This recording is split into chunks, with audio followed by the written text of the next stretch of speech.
Dead Channel Duo podcast episode number 41. Today we're joined by a special guest. You may know him as Taylor. You may know him as the Daughter Dater. You may even know him as TT23, but better known on the internet as Throne. Welcome, Taylor. Thank you for joining us. I appreciate you having me. Thank you so much. Love that you threw the Daughter Dater in there. I had to. You have to. I had to. It's the meme. I mean, yeah. It is also your gamer tag. Yeah, we're talking legally aged daughters though. That's the thing. People sometimes they'll give me a hard time. They don't really understand. No, it is not meant to be a bad message. He's not searching for freshmen. Yeah, I'm not the freshman killer.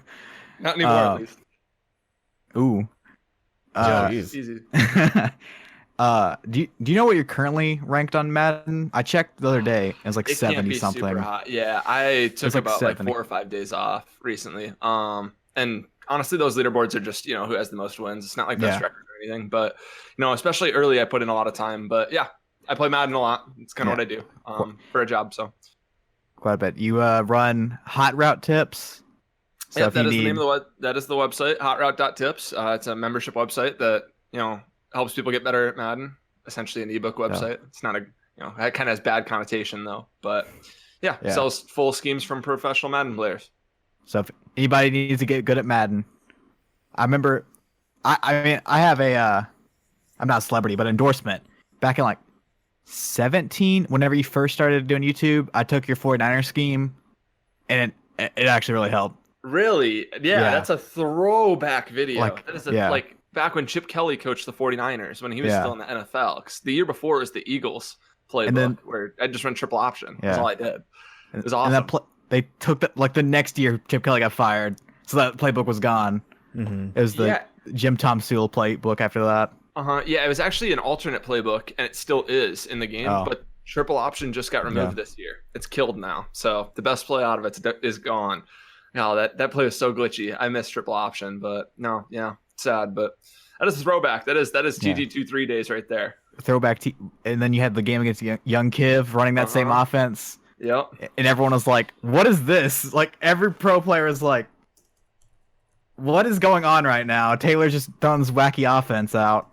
Yeah, I mean, it helped. Also, I converted to fake special teams plays. There's a fake field goal and a fake punt I converted. Like, did you convert both of them or just one of them? I did. I converted both of them. Yeah, I was 2 for 2 on them. I converted the field goal for a touchdown, and then the punt was like a 20-yard gain across midfield. I needed both of them bad too. Yeah, I mean, you also were against like a top 5 Madden player. Yeah, the guy who the next year was the best. Yeah, he's tough. But I had about everything go my way that game. I was not as mature of a Madden player as I am now. I was really young and new in the game, but we all start somewhere. We all do. Yeah. So normally we start off with a little what you've been watching, what you've been playing. If you've been playing any games, watching TV, movies, anything like that. So if you've been doing anything or just the vacation. Been watching Madden or playing Madden. Yeah. Watching some people stream Madden. That's about it. That's this time of Madden. year. Yeah. That's it's also it's your job to do it. So yeah, something like that. Yeah, it's kind of important. So Alex, what have you been playing and watching? It's been nothing but Madden for me. It's kind of Madden season. Been streaming it, working on videos, trying to get that content coming out soon. As far as watching this week, I did finish The Boys on Amazon Prime. It's really good. I would encourage anybody who likes anything to do with superheroes, who might want something a little bit darker than what you'd see in like the DCU or DCEU or MCU. The Boys is pretty cool, really good. And then after I finished that, I watched the first season of Jack Ryan on Amazon Prime because I was like, I should probably use this thing that I'm paying for. And because I only got Amazon Prime for the 2-day shipping. I never really thought about the video service, so that is also really good, and I would Prime Video is underrated. Yeah, it's got a great selection of movies and even old TV shows on there. So I was pleasantly surprised because, like I said, I kind of just got it because my wife wanted 2-day shipping. So yeah, Andy, what have you been watching? Same thing. We've all been playing Madden. Yeah. But I watched Apostle, Dark Star, Assault on Precinct 13, Halloween, The Old Man Had the Gun, and then our film club selection for this week, Tower. Yeah. So you guys watch this much stuff? Holy crap. I try to watch a movie every day. Jeez. Dude, I'm a film student, by the way. So. Okay, that makes sense. I don't know when the last time I watched a movie was. Spider-Man Into the Spider-Verse. That's the last time, or that's the last one. I don't know. It's a great movie. Did you watch it in theaters? No, I didn't. No, I watched it on Netflix. So you watched it on Netflix? Yeah. I don't know. It's good, I also work in a theater. Okay. I'm a film student, so it's kind of like my whole world. And then also super into sports. Yeah. When I was single, I didn't watch much stuff. Then I got Ashley, and it's like, you know, you start watching movies and TV shows while you're eating dinner or just hanging out around the house, you know, that kind of stuff. So now I watch a lot of movies. I'm a big Movies Anywhere fan. You can get movies on there for like as low as like $4.99. You own it forever. It's great. So I have to ask Taylor, how he's like in Madden 20 so far compared to Madden 19. I've been dying to know, like, comparatively, where do you sit on it? I'm normally not such a negative Nancy. I really am not. It's not like the game's like in its worst state right now, but this is at the time where the game should be the best. We all know Madden's has a short life cycle. By February, the game's, a lot of people don't like it. I normally do still. I normally can last till like April, May, and I can just see this game having a very short life cycle. We'll put it that way. The only good things are, offense is relatively easy, so hopefully it brings new people to the game. I think that's better for bringing in new people. Other than that, I have a lot of issues. I have a lot of issues that I feel like a lot more than other people do this year. I'm pretty negative about it, but for the most part, I'm still. It's not even like I'm bad at it either. Like, it's probably the best I've felt this early in a Madden, and I just don't think the skill gap's there. That's usually what I look for. I'm not a sim player or anything. I just look for a fun, skill gap game. That was gonna be one of my questions. Because I remember at the start of the game, you were like, it was something like, not counting desyncs, like 50 or like 30 and 2 or something like that, around there. 40 and 2. It was 50 and 2. Yeah, I was on a 35 game win streak. Actually 36, because then I played the number one guy who was on the 50 when I played K-Mac. Check out that video. Fucking blew up.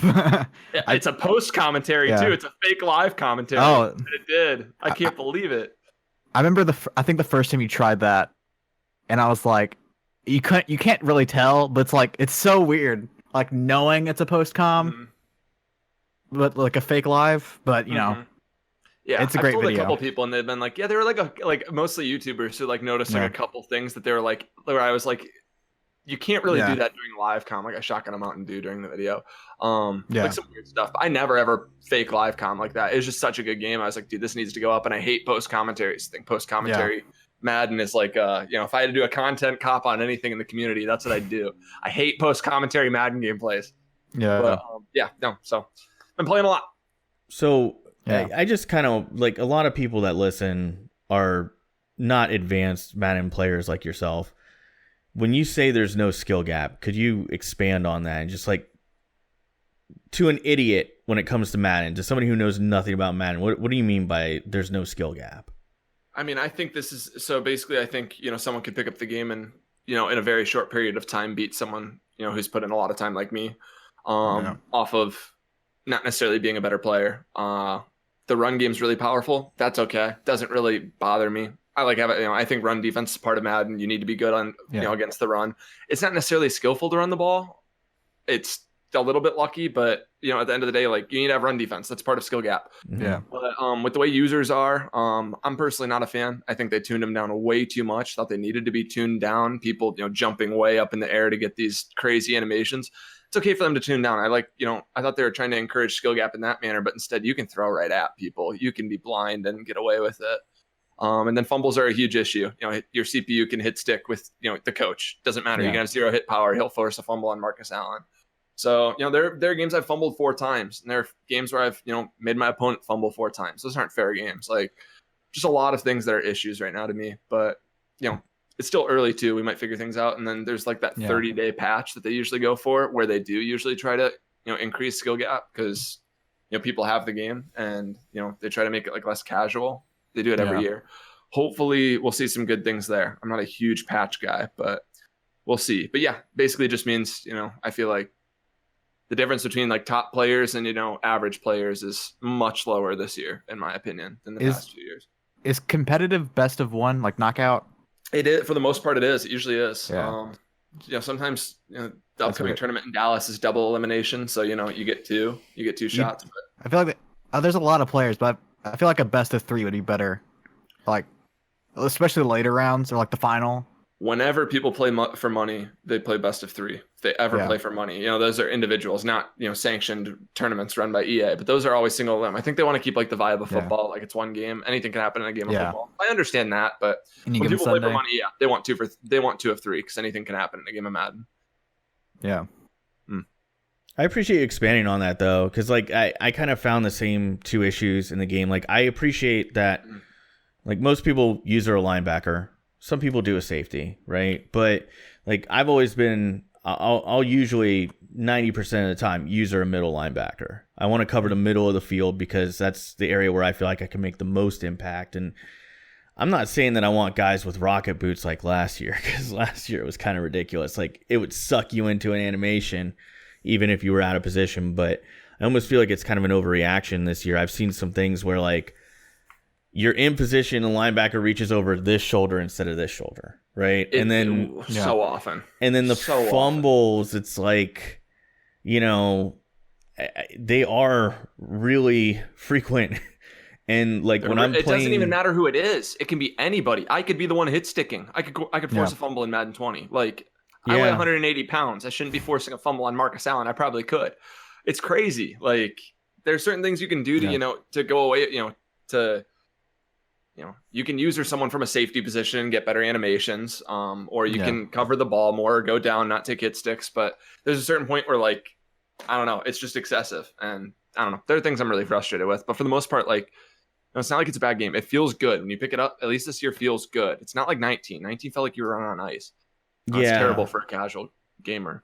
Yeah, I agree with you there. Like, there's a lot of positives too. Like, I feel like the game looks better than ever, runs better than ever. I've noticed it runs a lot better on my Xbox One X than my Xbox One base unit. And like, I think it is encouraging that casuals can get into the game and produce decent results with the run game.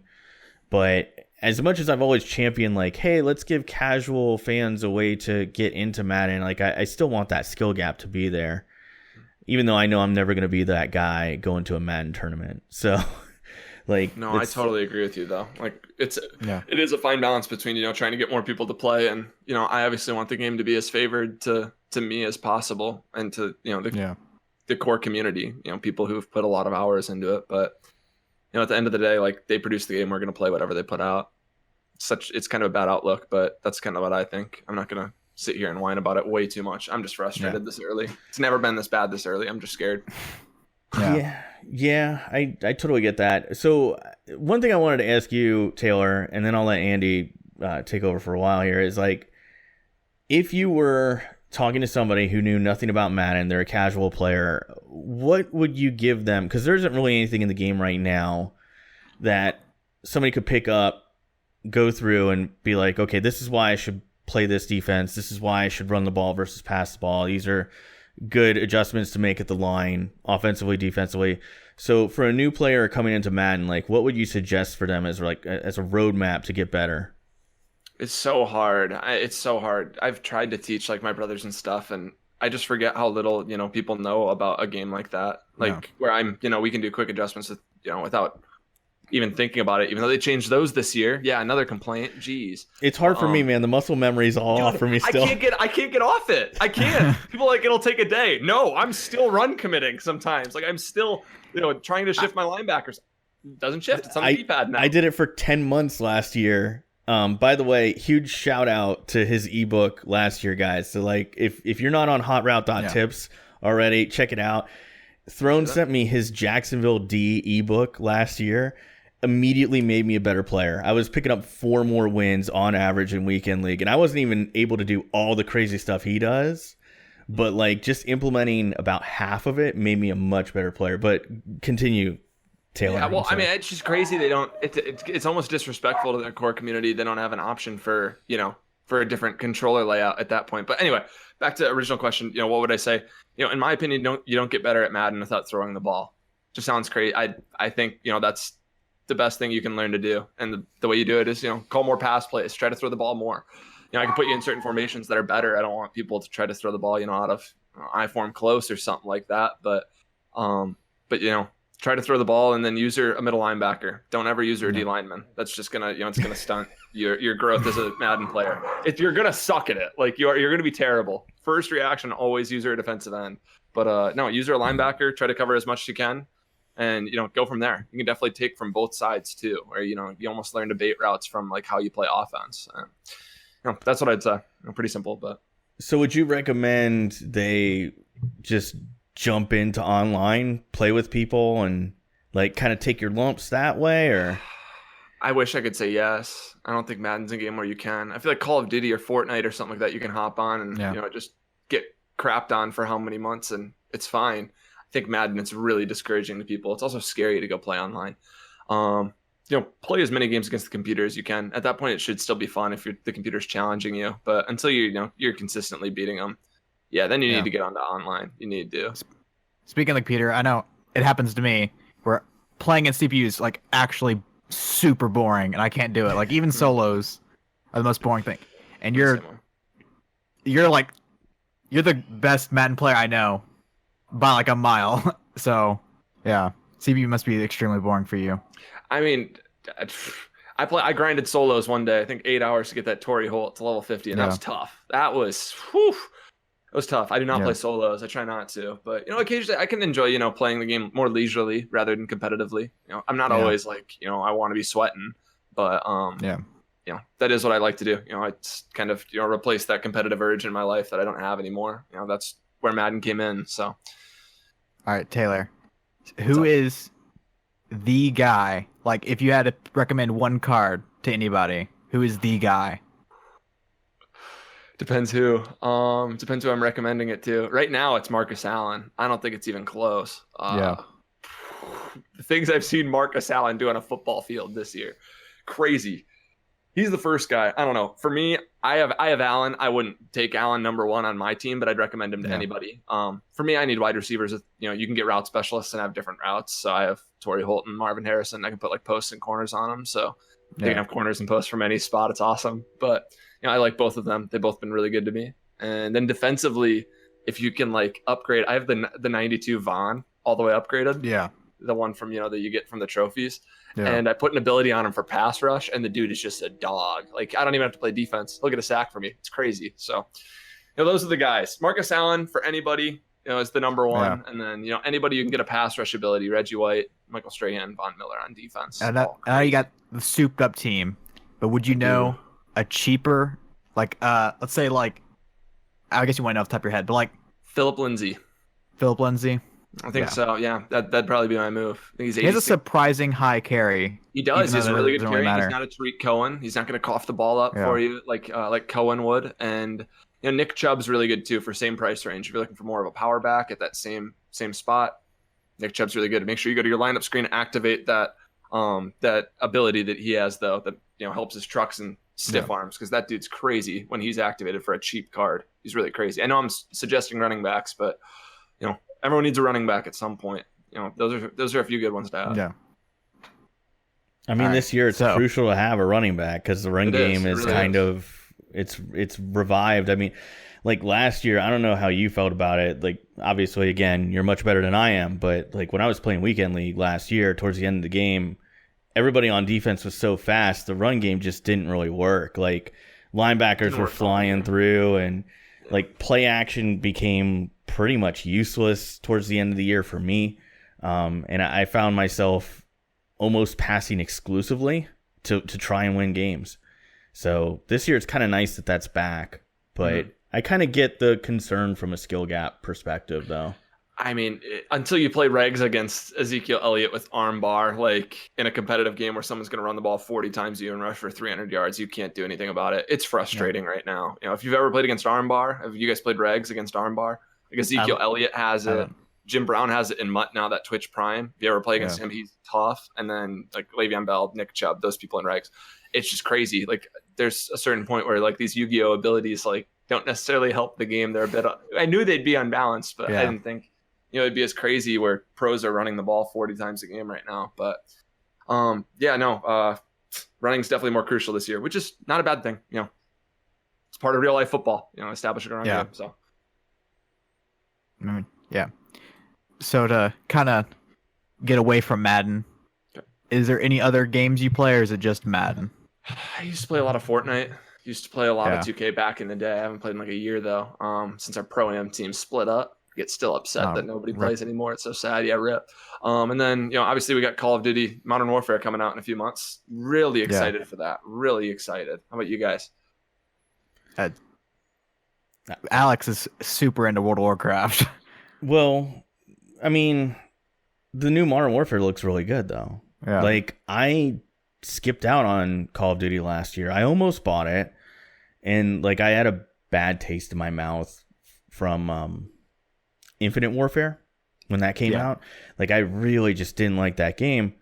But this new one, I kind of like some of the moves they're making. Bring back the single player, $60 price point. There isn't like a special edition with all this add-on stuff that I really don't want. There's no DLCs. Or there's no season pass. There may be DLCs, but... Yeah, I mean, I'm okay with them having DLCs if it's a good map pack. But to me, it feels kind of like a return to, Modern Warfare 1, 2, and 3, which were by far my favorite Call of Duties. And I say that as somebody who played it since the PS2 days. So, looking forward to it. Maybe we can all, team up sometime. That'd be kind of cool. Yeah. We can backpack you, Alex. What? I love some first-person shooter. I said we can backpack you, Alex. Well, backpack you? Listen, dude, we played, and I held my own, Andy. You're a pretty good Modern Warfare player, but I did all right against you. It's crazy how much of the Madden community is good at Call of Duty. Like, that's the part that, because we all Bangle grew up on is it. Like, really Bangle's so good. Bangle, he's a god. So Chewy's so good. Like, I feel like all my Madden players are like better. Like that, I'm like, they're okay at Madden. Like, they put a lot of time into it now. Are so good at Call of Duty. So good. I think I'm pretty decent at it too, but like they're better than I am. I put so much time into it. I'm the best in my friend group, so like I thought I was gonna be good playing against Bangle. And like Bangle's insane at the game. Yeah, he gives me fits when I play him in gun game or something. God, like he beats me probably. Yeah, but he also 50%. He has like friends of people in like the esports scene and COD, so he had better friends around him to help him out. I don't know. Maybe it's just because of hardcore gamers. Like, we grew up on first-person shooters or something, and that was why I started my YouTube channel. My first video is a Call of Duty Black Ops 2 game. It's terrible. Yeah. Whoa. Voiceover commentary. Go check it out sometime. It's embarrassing. I actually kind of want to go back and check that out. Like, I've seen some of your older content, but I don't remember seeing that one. It is bad. No, don't take it down, dude. You can't take it down because like I keep all my old crap up. And like sometimes I go back and watch it and I'm like, this was crap. This was awful, right? But at the same time, like I kind of feel proud because I'm like, at least I've come further, like from a quality perspective. My first 14 videos, and I kind of regret it because I want to watch them. Private.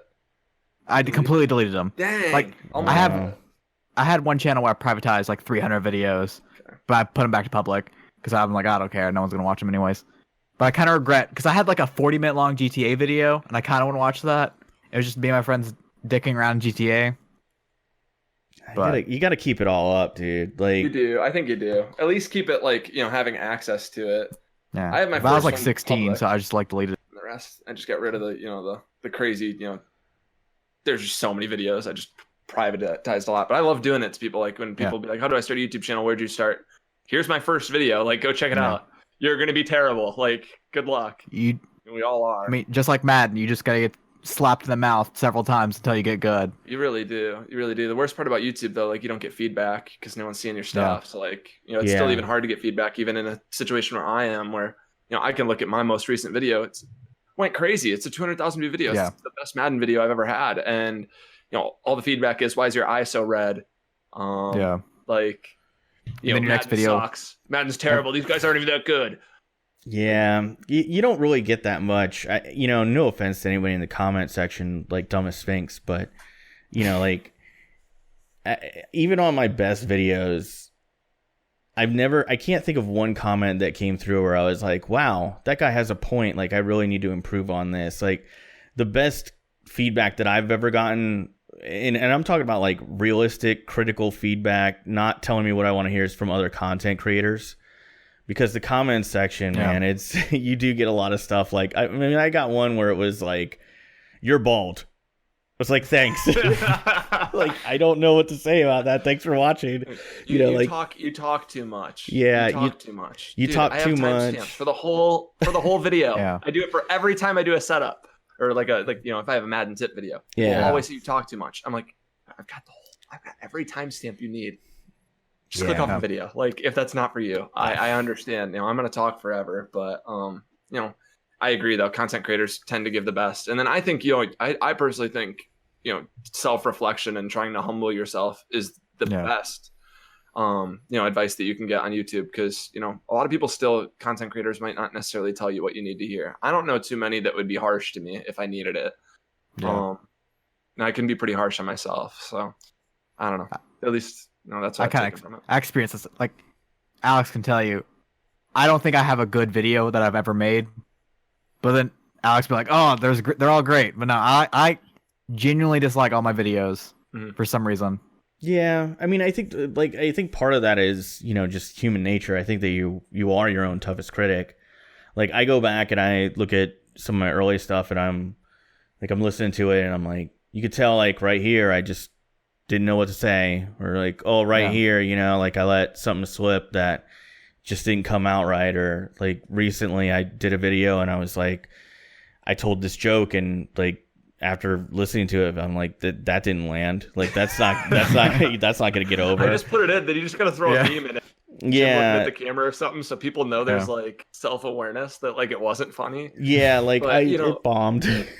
Yeah, no, I feel that. I mean, pretty much every joke for me bombs too. It's hard too. You're just talking to yourself. You don't know it until you edit, or like until whenever, until that thing goes live. And you watch it back, you cringe. But I picked you two are both really good at the attention to detail, though. Like, so I can tell you guys are both tough critics of yourself. I feel like there are a lot of people who do lack that, though. But like you're both your face cams. Like, both you guys have good audio quality. Like, those are things that a lot of people don't have. Like, Andy's got a great setup behind him. Like, you've got a lot of. I could see Mario back there. I've been looking at it the whole time. I want to ask you about it. Like, a lot of things that go into the thoughts of just your setups right now that you can tell as content creators, and can tell you guys have really good attention to detail. Both you always have, though. So It is kind of hard, though. I just realized that all of us, aside from this podcast where I have Andy to bounce off of, like, on our actual channels, it's just us. We don't have anybody to bounce off of, put jokes, like set up jokes, or like, so it is difficult to do it yourself. Like, I always tell people, who think it's easy and they want to start, I'm like, the best thing you can do is record videos. And if you don't want to record something that sucks, you're going to have to pretend, like, turn on a game, turn on a microphone, and try to talk for 15 minutes while you play that game. It's not as easy as it sounds. Like, you have to concentrate on what's going on. And like, even myself, like, playing Madden, dude, like, especially when I live stream, I'm like, there's games I feel like I lose because I'm interacting with chat, because totally, and it just happens. And like, I'm not using it as an excuse. Like, I fully admit, I like, on my best week, I'm gonna win 18 games in weekend league out of 25. Like, that's the best. That's the top of the mark for me. But like, sometimes, like, there was one week last year where I just decided not to stream. I was having a bad week in terms of my win-loss. I'm like, I'm just gonna grind out the rest of the weekend league. Rattled off 7 wins in a row. I'm like, that would not have happened if I was streaming. So it is difficult to find that balance. It is. No, I agree. I feel like I can do a pretty decent job of talking or interacting with the chat. But for me, the reason why I get most scared is I feel like people will like lurk and try to search and like try to match up with me when I'm playing. Yeah. That's what scares me the most. And like, especially during weekend league, and try to, if they're doing that, they're usually pretty good. And they're locked in and they know exactly what they're doing, where I'm, I'm chilling a little bit more. I've had it happen. Playing someone who's that good. Yeah. Did y'all ever, I used to, before I even started YouTube, did y'all ever like commentate just like out loud to yourself while playing games? All the time. Practice all the time. It's embarrassing. I didn't even like think about YouTube though, but like I was like I'd be playing Madden or like NHL and I'd just be like commentating the game for some reason. I don't know. It's hard. I remember I used to screw up every time. It was difficult, but I mean, I think that's part of like, it's a stepping stone. But it's not really embarrassing. I think all YouTubers kind of have that. Like, yeah. There's a reason why we're the ones with YouTube channels. Like, we all kind of grew up that way. I think, at least. Yeah, I was kind of a dumb kid because, like, in the 90s, YouTube wasn't even a thing. And I remember playing Madden 94, and I would turn the audio off, and I would do the play-by-play commentary like I was John Madden or something, And, like, for me, it made it more fun, because I'd be like, oh, that's Emmitt Smith, because they didn't say the player names back then. I don't even think they had the name rights. I think they just had, like, the numbers. Yeah, so I'd be like, oh man, Emmitt Smith, with the huge touchdown, that kind of stuff.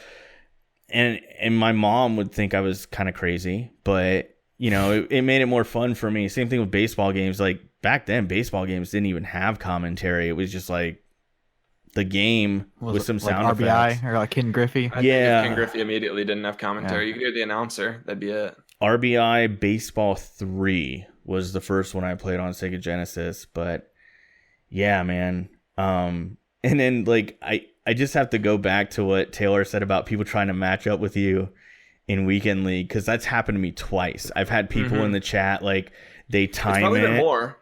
You just haven't known.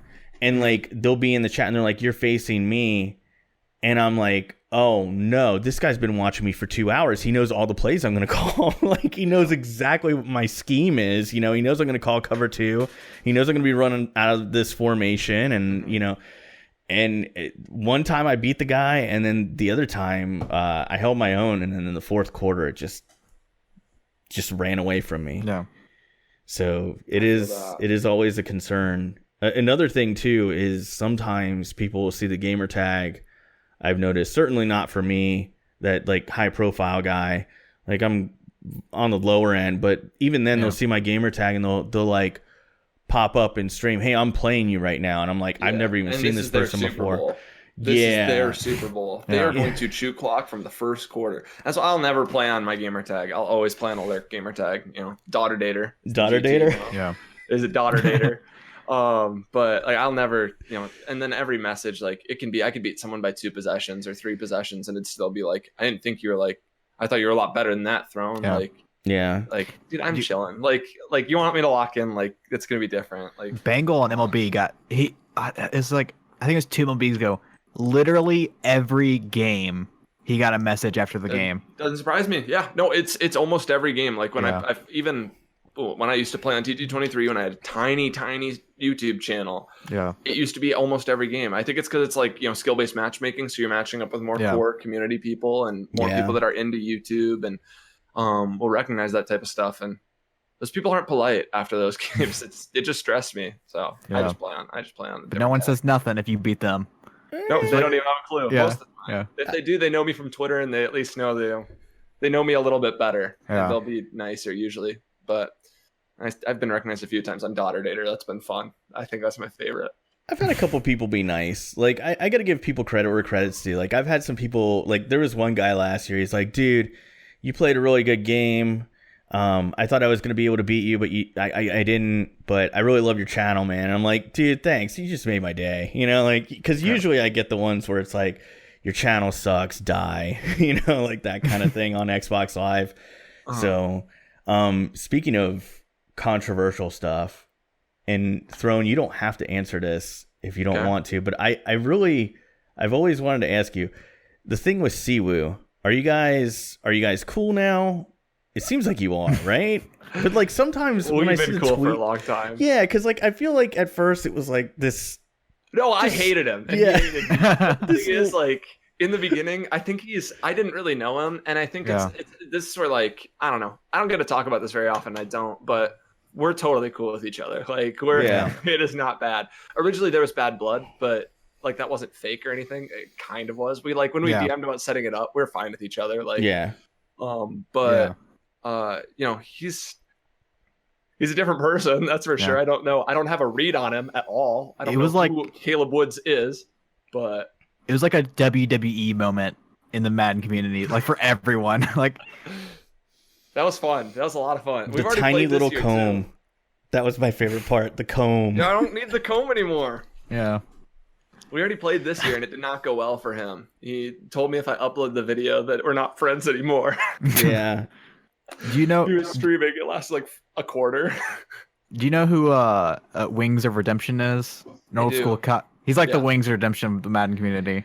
Oh, he's so much worse than Wings, though. So much worse. Yeah. Wings had his head above his shoulders. Like, this dude is just something else. Siwoo, you just gotta know Siwoo. If you don't know who we're talking about, you might think it's someone with like a screw loose or something. No, you're talking about one of the funniest people, but still, like, I can't tell if he's serious or what about that dude. I can't get a read, even though I'm all right with him. But no, it was just originally it was beef, and then it's fine now. It's not a big deal. Yeah, he seems cool. He did welch me though. He did scam me. That actually did happen. I did. I know that definitely happened. But like, he just seems cool but misunderstood. Like that's the read I have on him. Is like, he's a weird guy. Like he's out there, man. Like you watch a Siwoo stream, he's out there, bro. He has the best setup. Out of everyone, though. The lazy boy.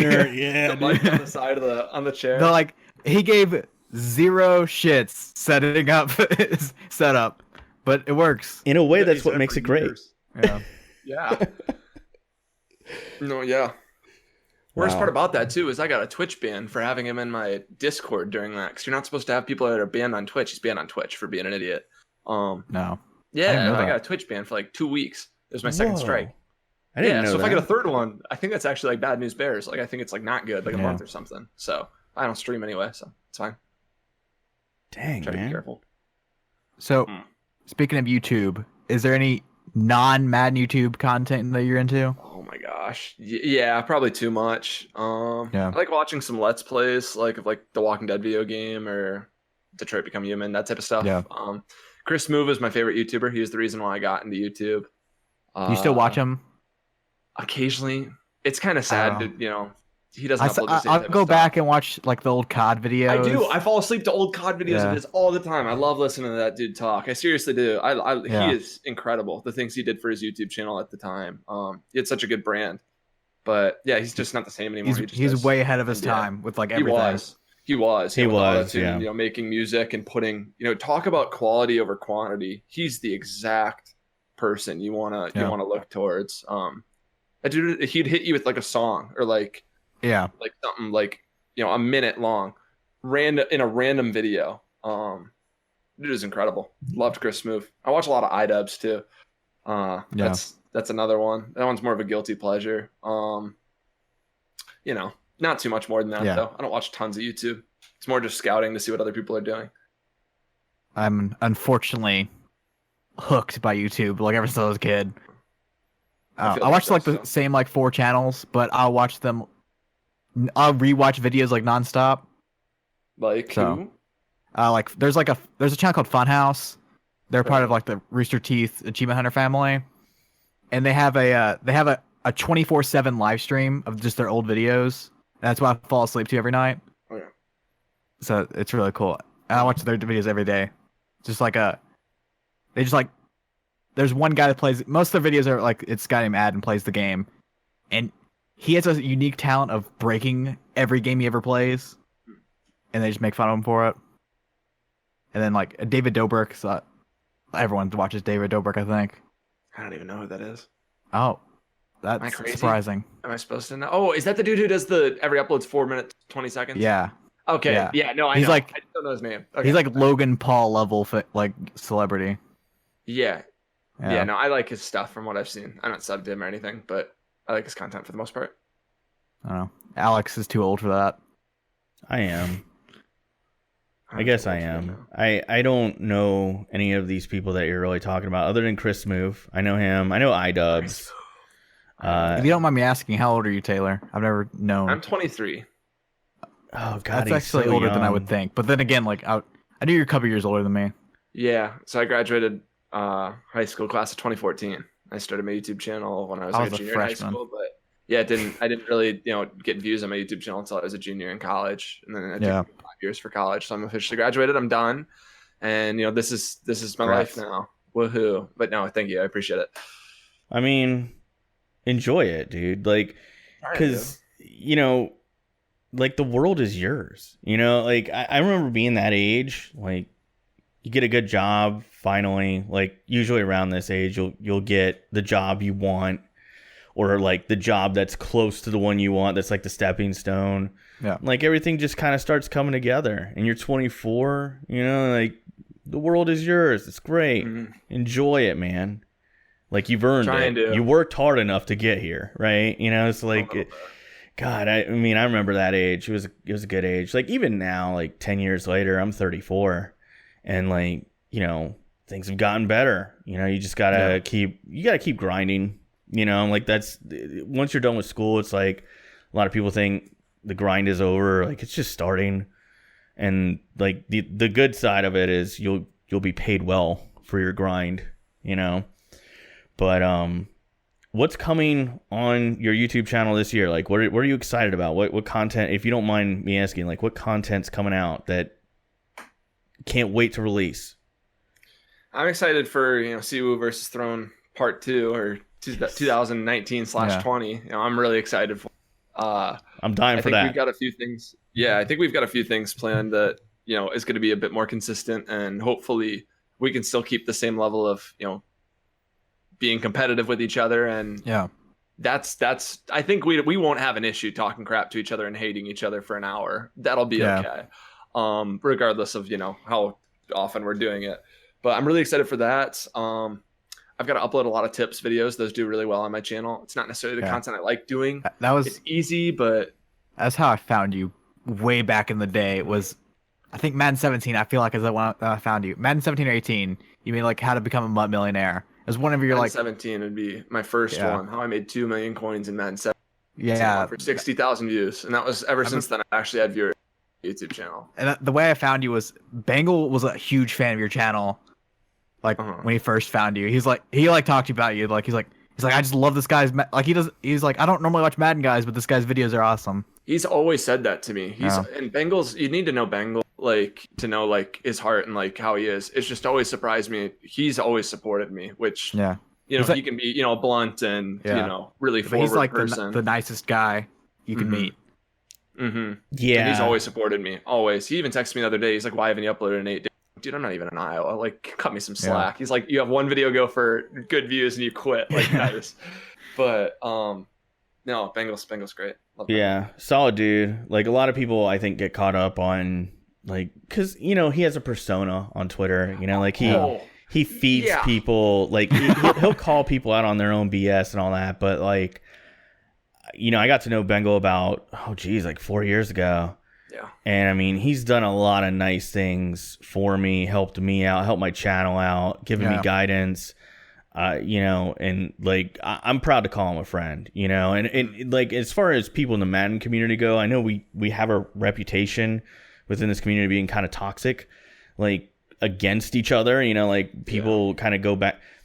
I've never seen Bengal go after anybody other than one person. That's a throwback. Yeah, that's a throwback. But you know, that was kind of like a personality conflict. That didn't even have anything to do with like jealousy or whatever. This is the same guy he's talking about. But do you know who Jerome is, Taylor? Oh, it's Jerome? No. It's a different guy. It's the guy that quit Madden. Like he doesn't do Madden anymore. It's a guy named Mally was the guy he's talking about. Okay. But do you remember Jerome? I do remember Jerome. Or he still does YouTube. That would have shocked me. I thought they were friends. No. Yeah, they're friends still. Good to hear. But there's one time when we first like met up. Me, Bengal, Purple, Jerome. We all like kind of met at the same time, and Jerome and Bengal literally had an hour-long argument on how to spell the word giraffe via text too. It got really angry. Like I thought they were not going to be friends anymore. Bengal getting into an argument about spelling? No way! I didn't see that coming. It was like an hour of them yelling at each other, like all caps yelling at each other in text about the word giraffe. Doesn't surprise me. God, that takes me back. On Jerome's part. Doesn't surprise me on Bengal. That's something Bengal will do. Man, Jerome's cool as hell too, man. Like that's another guy who like well, sadly. I mean, I would encourage you to reach out to him and like maybe each other on Twitter. Try to do like the opposite sides of like the Madden universe. He does franchise stuff. And then you're I know, but there could be a cool collab in that. Like we could. Yeah. I don't know. I'm more of a joking person. I'm not usually very serious very often. You guys have followed me on Twitter for a long time. I'm rarely serious, I think, but you know, Thankfully, I haven't taken tons of shots or anything at the CFM community because there are certain things I just get flustered with, and I think they hate the competitive Madden community. And I love all the guys over there. I do. Were you in the Madden YouTuber tournament with everybody, like Toe, Cookie Boy? I was. Do you remember when the CFM community was super heated about it? Yeah, because we only there's only like one CFM guy in the whole tournament. Yeah, there were actually a few, but they were just kind of dumb about it because Bengal and RBT both were. And Param Crow was part of the people that made videos like against it, and they're like they didn't let any CFM people. Crow made it against. Like Param Crow was one of the guys that made a hate video. I didn't realize that was Param Crow. It was him and another guy that were like friends. Oh, I didn't know anything about this. I didn't realize that was him. One was like the Madden dad or something like that. Oh, wow. It was something weird. I don't remember his channel, but Pam Crow made a hate video about it. It wasn't even anything against the CFM. It was just more like it was who people knew, and there wasn't much reach into that part. And it was small YouTubers too. It didn't consist of everybody. You know, granted, we had like MMG and K in it. Dude, my original group, I had Cookie Boy, because it's Toke, and your boy Pizza or something like that. I don't remember the third one, but I had Cookie Boy Toke in the same group. And then they, for some reason, redid the thing. I was like, no! And then the biggest guy in my group was Jerome. Yeah, I was a part of the Discord where it changed. And I remember my group got a lot, quote unquote, worse. It sounds bad, but, you know, less exposure for sure. But I had Adam, Gaming Powerhouse, who's, you know, we're not necessarily the tightest anymore, sadly. But, you know, we produced a good video together. And, you know, that was, for the most part, it was Xerxes was in my group when he was like 5,000 subscribers. That video didn't get uploaded. Did anyone ever win that? Like, did it go anywhere? What happened? No, I remember I played all my games. I lost my first two, so I was eliminated from the group stage. And I won my last one. Just like, for some reason, tried super hard to win my last game. Because I was like, I'm not going to go unvictorious. Yeah. But, like, I don't know what happened. It was JML and Adam got into it, or Game of Powerhouse, and like blocked each other. And JML was like one of 4 people left. It was like me, JML, and like Sav and Cookie Boy or something like that. For like 4 people left in the tournament, and might have been, maybe it was 8, but yeah, and they blocked each other. JML wasn't in the group chat anymore, and it was just like, well, this isn't fun. Like, this isn't the purpose of this. But you knew it was gonna happen. Like, granted, like all like even like this, what was it? I can't think, the primetime CFM, like all the stuff with so many YouTubers, it like never worked. That one was the YouTubers FM or whatever it was, content creators FM, and that one just flopped. It didn't get through week 1. Yeah, at least we played. It's hard to games. God, it's hard. We had a whole group stage. We got through a whole group stage. That's pretty good for YouTubers. It's hard to negotiate like 32 YouTubers, and we all have our own schedules. It's hard to do. Nah, you can't do it, man. And then someone loses, they don't want to upload the video. Yeah. You know, go through it. Yeah, I'd be one of those people too. It'd be extremely like, oh, my Elgato. No, my Elgato's gone. Oh, crap. I didn't recall face cam. I remember, I forgot who I beat, but the last game, I beat the guy like 70-something to 2 because he returned a PAT, like he blocked a PAT and returned it. It's a blitz? Yeah, that's it. I destroyed him. I thought you were in a group with him, Jerome, and Logic, and I called that was my on stream. My original group was like so many people. I remember that. I probably forgot about that. I remember that. I didn't really care. I thought it was funny because it was like Jerome was the biggest guy in the group. We had like 9,000 subs at the time. Well, it wasn't meant to be, you know, in terms of subs, it was just meant to be. Nobody was like played a ton. It was CFM and like Jerome was obviously CFM. There's another person who's CFM. And then I knew It's a Blitz lost to KKS's girlfriend, so whatever group he was going to be in was the Cupcake group. And then my face cam corrupted, so I just have a highlight video of every touchdown, and then there's just like a song playing over it. Yeah, it's a lot of them. And then when I was playing it, he was streaming. It's a Blitz was, and Bengal texted me in the middle, "Please stop, please stop." Like at a certain point, you got to stop scoring. It was fun. Dude. Yeah. I was 0-2. Yeah, I had to, prove. I mean, it wasn't really proving anything because, it's a Blitz, but does he still do content?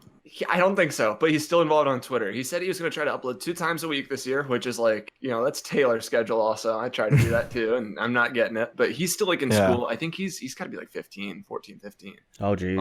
He's not old. No, he uploaded a week ago. Oh, okay. His last video had 490 views. Hey, that's and he has 440 subs. Whenever you're getting a video more views than subs, you know that video popped. That's good for him. His average video is like 30. So yeah, like super big. Yeah. I mean, this is the time for it. You never know when a video is going to go loco. You know. Yeah. We're in a perfect time. August is the best month for, content creation. It just is. Easy. But we're running down on time. So I'm going to give you your platform, pitch everything, let people know where to find you and all that. You guys can find me Throne_YT on Twitter. You can find me Throne on YouTube. You find me anywhere else. Appreciate you looking for me. I don't do too much other than those two. It's links in the description stuff. And check out hotroute.tips. Thank you. Thank you so much on that. And I appreciate you guys having me on here. It'll be the best $14.99 you ever spend if you're a Madden player. I promise you. Yeah. I used one of his ebooks last year. It made me a much better Madden player immediately. So check him out. Thank you. And the channel, I've been a big Throne fan since the TT23 days. So yeah. If you like DCD or my channel or Andy's channel or any combination of those, definitely check out Thrones. It's way better, I promise. Sub now. Go for it. I might upload in the next year. We'll see.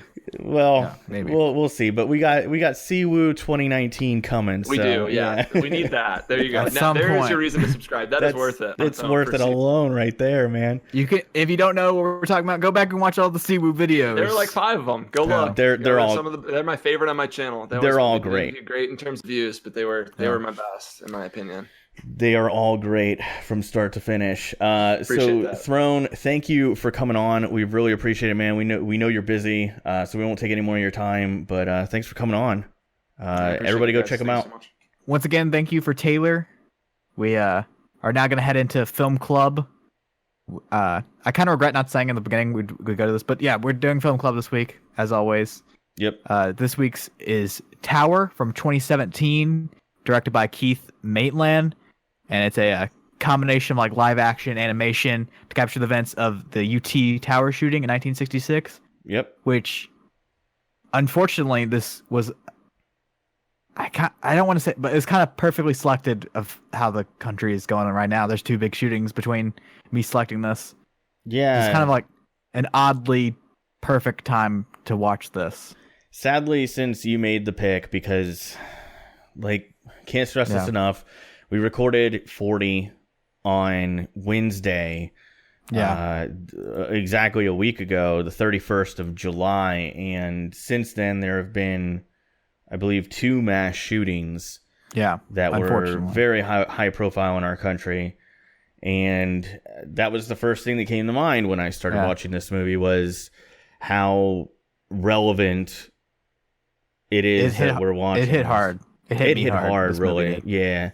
So, Andy, I'll let you lead off with your thoughts on this movie.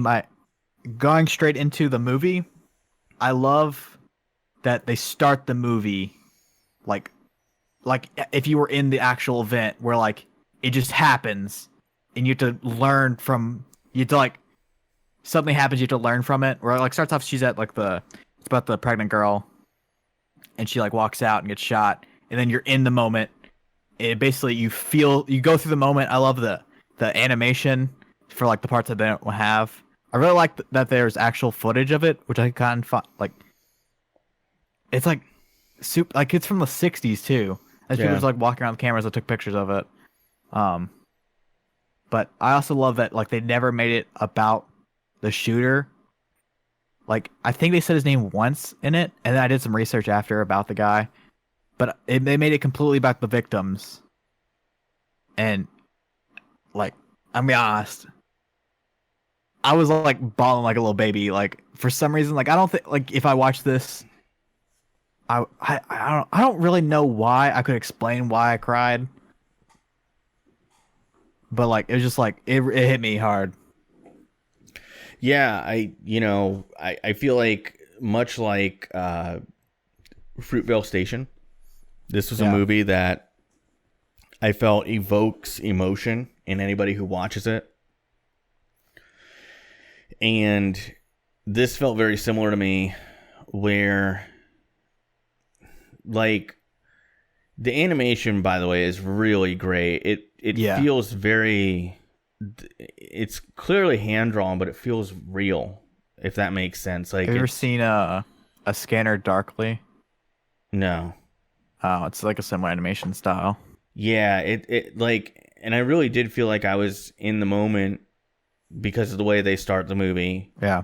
The way they present it throughout, the interviews that were done from actual victims, people that were there, people that reported it, the police that responded, bystanders, civilians, you name it. And just wonderfully done from start to finish. You know, you guys, this is a movie that, like, for me, one, evokes emotion. Yeah. And I think anything that does that, it's a successful film. The other thing is it really raises awareness. There's no way it can't, because when I watched this, I said to myself, this, much like the events of the past week here in the USA, events like this make it really hard for people like me who are big Second Amendment supporters. I always have been. I always will be. But when these things happen, it's a really hard thing to defend. And it makes you think about what causes this. I had to do some research.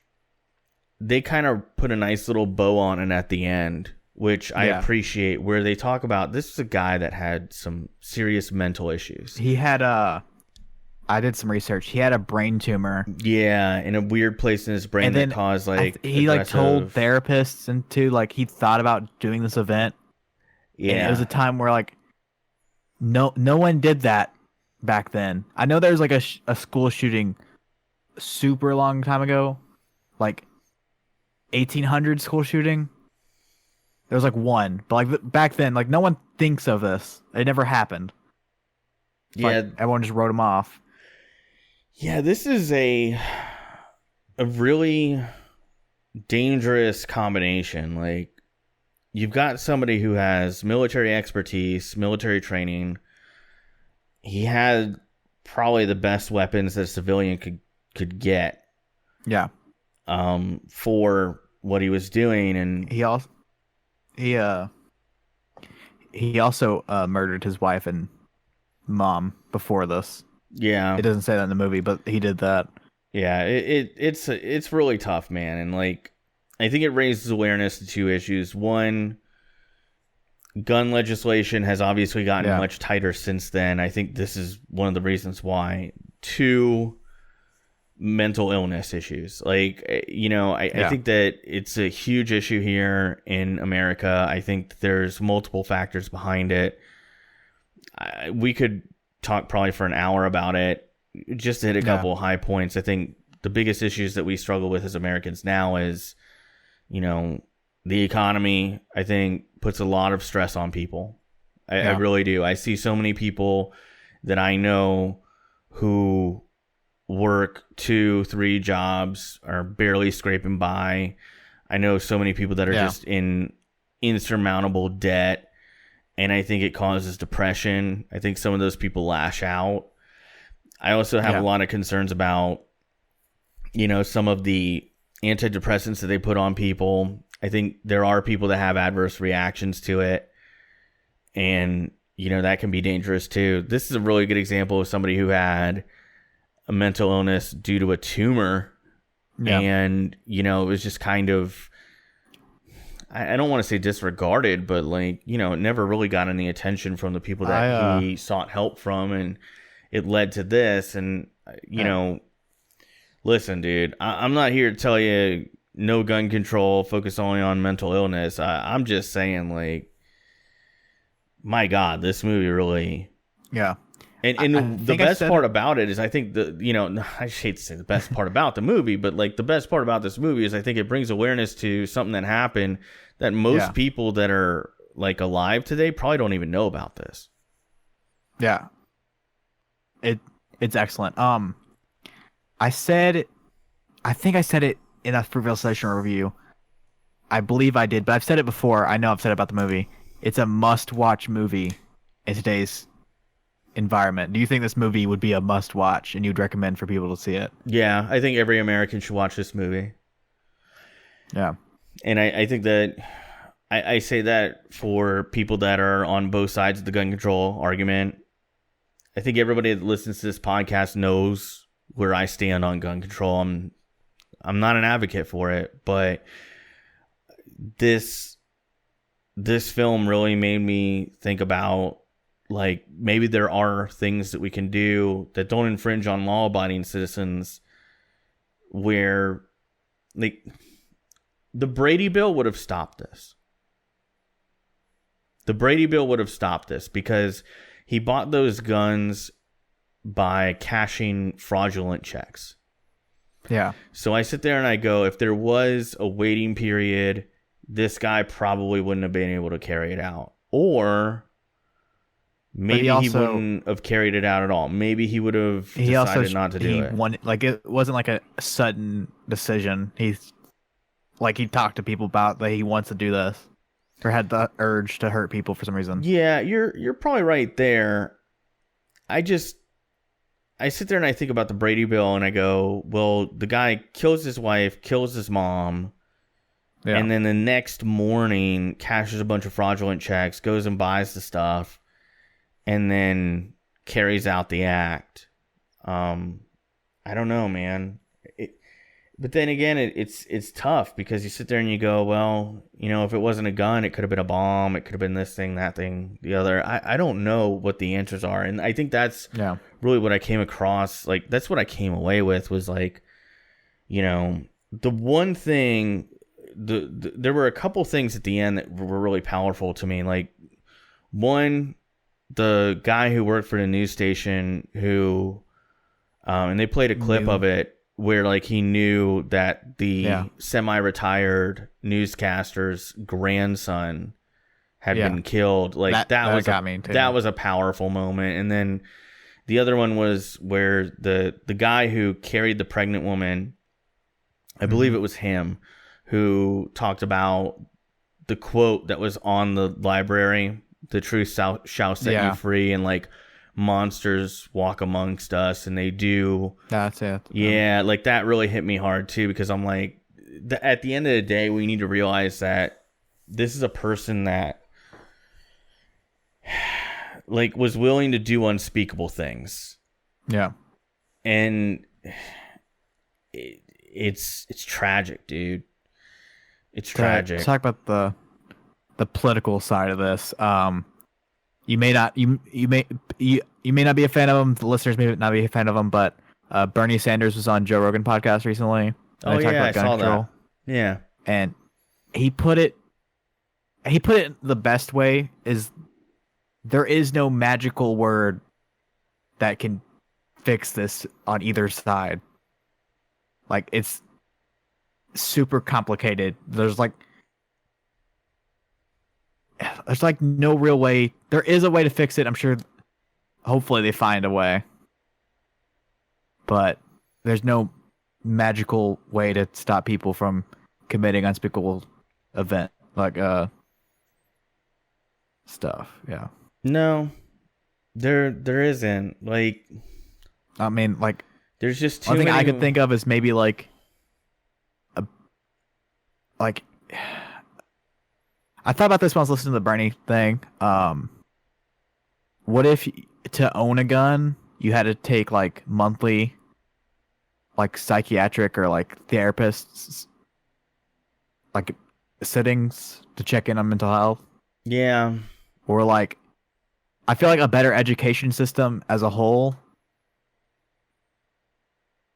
I'm with you there. I think I knew this was going to get into the gun control thing because it's like, it's impossible to not get into it. But, like, where I come from is, so the background check process is kind of flawed as it is right now. I know that because I've legally purchased every gun that I I shouldn't say that because I inherited a lot of no, guns. You should say you legally got the guns. No, I mean, I'll be honest. Like, I inherited a bunch of guns that when my father died. Yeah. Like, they were his, and who the hell else is going to take them? Still, you know. Yeah. So, you know, beyond that, I've legally purchased multiple firearms, too many firearms, actually. And I have a concealed weapons permit in the state of Florida.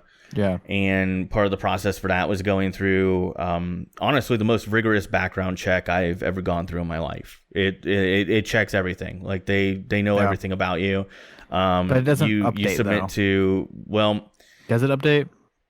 It does. So the way it works is the database is cross-reference. So like if I were to commit a felony, it gets voided. No, I guess not.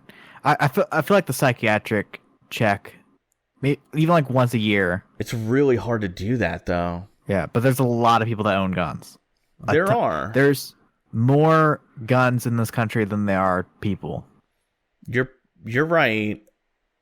What makes it difficult is like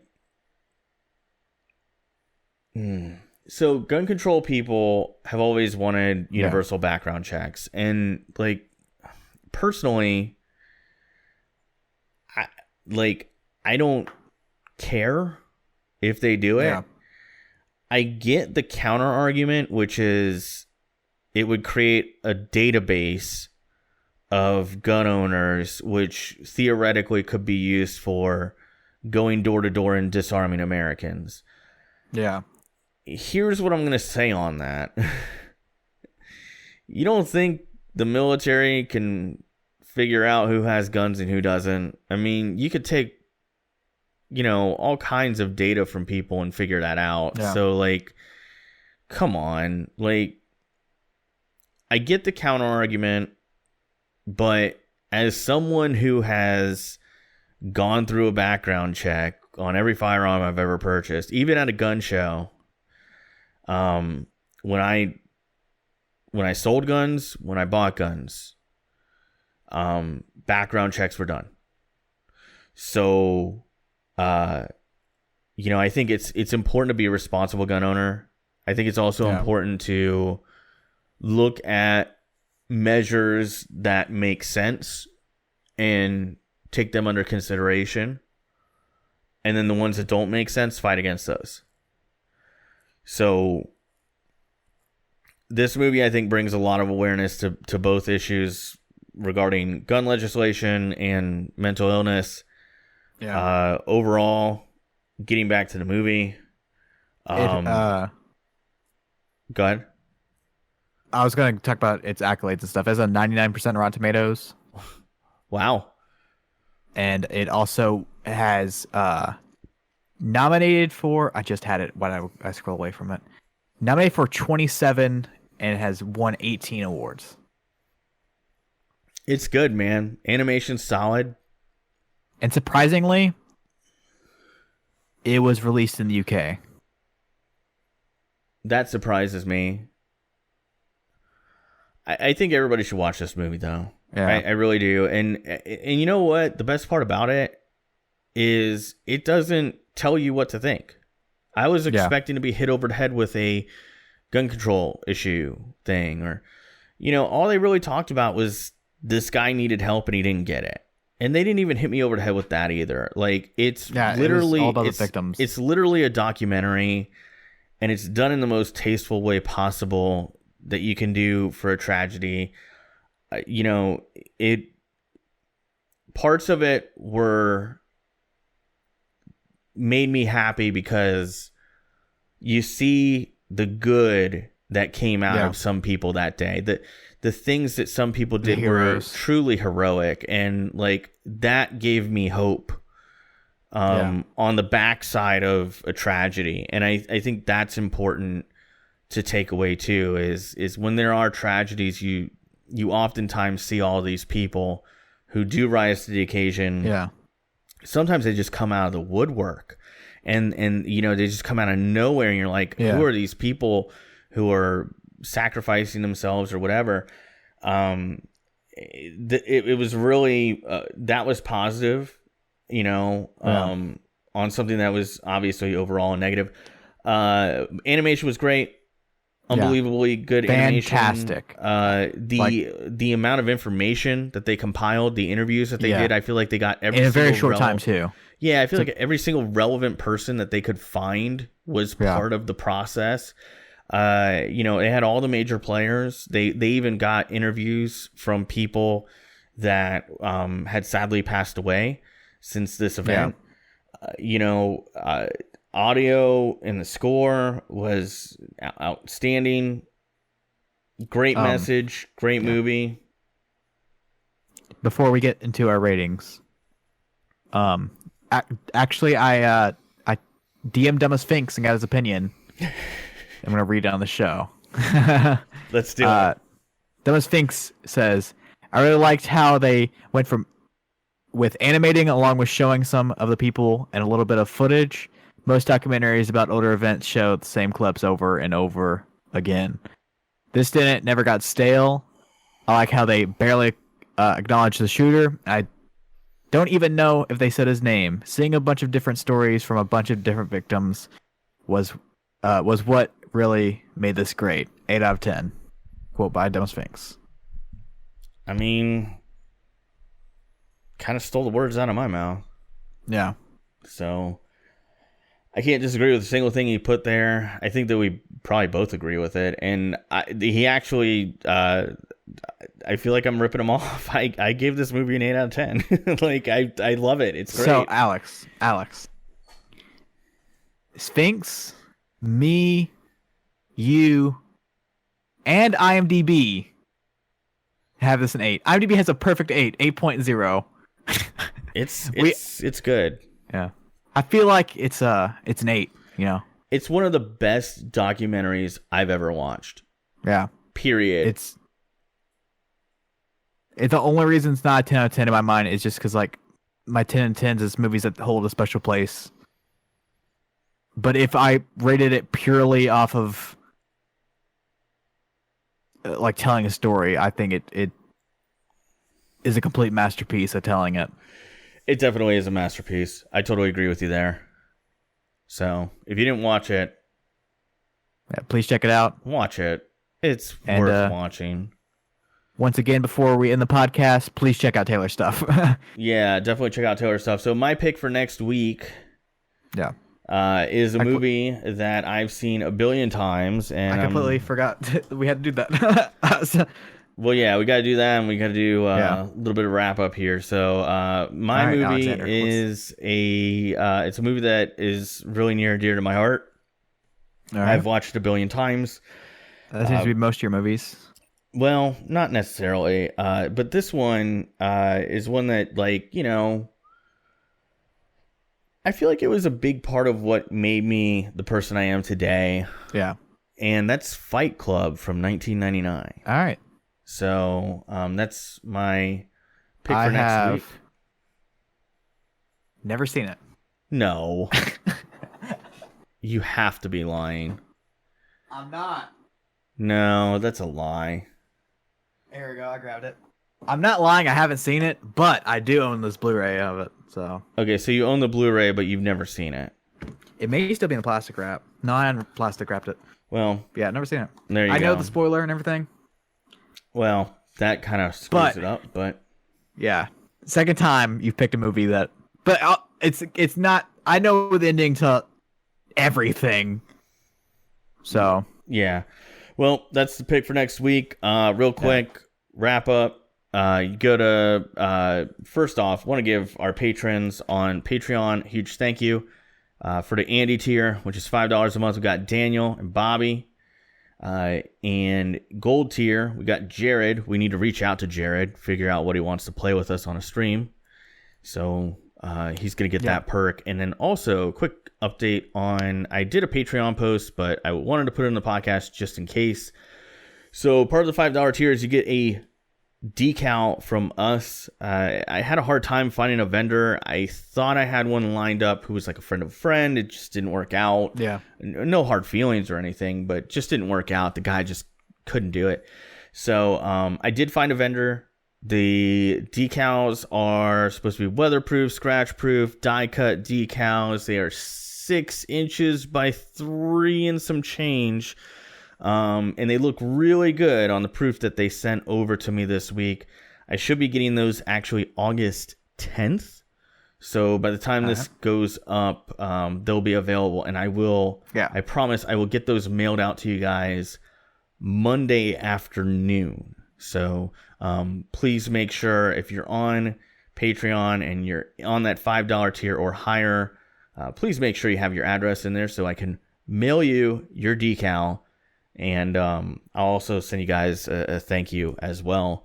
So update on that. I just wanted to let everybody know that I'm aware that we're a little bit behind on that. But it was... It's our first month doing Patreon. I just didn't want to send. And we just started it. Yeah, I just didn't want to send a decal because there were some places that I looked at, and I got a proof from one place. It was one of the bigger ones. I want to say, God, what the hell's the name of it?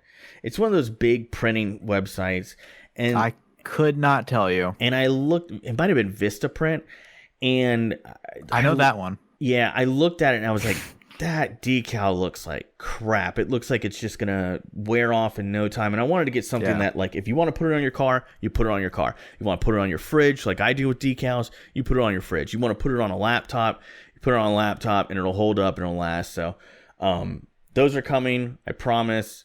Sorry for the delay. In addition, if you're watching the video version of the podcast, listening to the audio version, and you want to find out where the other one is, just go to deadchannelduo.com. Links all at the top, everywhere that we're at. Links in the description as well for t-shirts. You can buy a t-shirt, helps the podcast out there. And then if you're wondering about the Patreon thing that I was just talking about, go to patreon.com/DCD podcast. And also, I forgot to do this. Yeah. If you're still here, I know I click off videos near the end. Fight Club is on YouTube, Amazon Prime, Vudu, and Google Play, offer for $3.99, by the way. There you go. I know that you can usually find it on sale. Actually, right now at Best Buy, you can get the Blu-ray for $5.99. And then all I have to plug is, please check out Taylor. I keep on throwing it in there, but friend of the show. Check him out, man. He really hooked us up by being a guest, and we really appreciate having him on. And honestly, I can't wait to have him on again. It was a great discussion. Hope you guys enjoyed it. And then things will be back to normal on DCD 42. So we'll see you then. Thanks for watching. See you next week. Deuce.